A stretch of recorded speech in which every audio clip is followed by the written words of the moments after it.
তারা গিয়েছিলেন নদী পরিষ্কারে। তারপরেই আশ্চর্যজনক ঘটনা, নদী থেকে উঠে এলো কালী মায়ের মূর্তি। নদী থেকে কালী মায়ের মূর্তি উঠতেই শোরগোল গাইঘাটায়। এদিন সকালবেলায় মূর্তি পাওয়া যেতেই পুজো পাঠে মেতে উঠলেন গ্রামবাসীরা। খবর জানাজানি হতেই কালী মায়ের দর্শন করতে ভিড় ভক্তদের।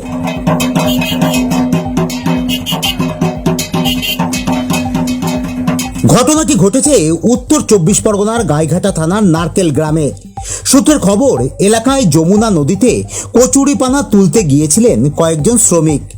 কচুরিপানা পরিষ্কারের সময় হঠাৎই হাতে শক্ত কিছু অনুভব করেন শ্রমিকরা।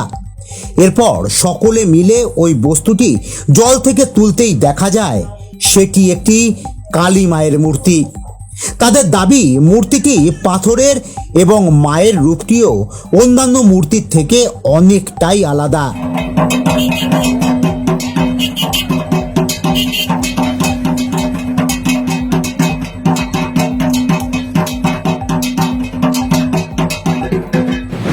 নদীতে পানা পরিষ্কার করতে এসেছিল 100 দিনের কাজে।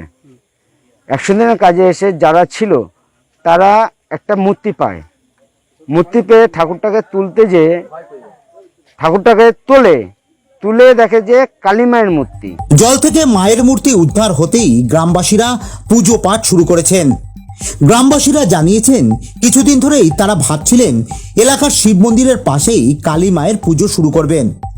দৈবযোগে এই কালী মায়ের মূর্তি উদ্ধার হতেই তারা পুজোর আনন্দেই মেতে ওঠেন।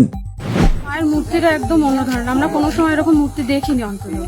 এবার আজকে আমরা পেয়ে খুব খুশি, মায়ের মূর্তি পেয়ে খুবই খুশি। আর আমরা চাই প্রত্যেকটা গ্রামবাসী, আমাদের অনেক দূর দূর থেকে লোক এসেছে, অল্প সময়ের মধ্যে পুজো হচ্ছে, আমাদের সবাই সাহায্য করেছে, মায়ের গয়নাও দিয়েছে অনেক রকম, অনেকে সবাই এসে। আর সত্যি আমাদের ভালো লাগছে ঠাকুর পেয়ে, আমরা তো কোনোদিনও দেখিনি এরকম, আর এই প্রথম এইরকম মূর্তি দেখে আমাদের সত্যি আনন্দ হচ্ছে, যার জন্য আমরা পুজো করছি। পরবর্তীকালে আমাদের আগামী অমাবস্যা আমরা আবার ধুমধাম করে পুজো করব। একটা মন্দিরে থান করার ইচ্ছা আছে, সেখানে আমরা থান করে মায়ের মূর্তি স্থাপিত করবো। আপনাদের এখানে কেন মায়ের দর্শন পাওয়া গেল, কি মনে করছেন? এখন মার হয়তো লীলা, মা হয়তো সেই কারণে এসছে। সে কি বিষয় আছে বলছিলেন? মূর্তিতে মা যেরকম নৃত্য করে, মানে সেইভাবে নৃত্য হিসাবে মায়ের ওই মূর্তি পাওয়া, একদম নৃত্য যেরকম করে পা তুলে ওইভাবে মূর্তি পাওয়া মায়ের। আপনারা কি এখানে কালী পুজোর কথা ভাবছিলেন? হ্যাঁ, আমরা এখানে পুজোর কথা ভেবেছিলাম যে আমাদের পাশে একটা মন্দির হবে, মায়ের মূর্তি হবে, কারণ আমাদের এখানে শিব পুজো হয়, আমাদের এটা শিব পূজার স্থান। এখানে শিবও আসে চৈত্র মাসে, প্রত্যেক বছর জলসার থেকে বাবার মূর্তি আসে, এখানে পুজো হয়, বকিঝাক হয়। সেই হিসাবে আমাদের একটা মায়ের মূর্তি করার ইচ্ছে ছিল। তো মা এবার নিজে থেকে যখন এসছে আমাদের খুবই ভালো লেগেছে। আমরা এরকম মন্দির স্থাপিত করে ওনাকে মন্দিরে বসাবো, আমরা প্রত্যেক পুজো করবো, নিত্য পুজো আমাদের এখানে হবে। জানা গেছে, কালী মায়ের মূর্তি নদী থেকে পাওয়ার পর গ্রামে মন্দির তৈরি করে প্রতি বছর পুজো করা হবে বলে সিদ্ধান্ত নিয়েছেন গ্রামবাসীরা। এই ঘটনায় শোরগোল পড়ে যায় গাইঘাটা এলাকায়।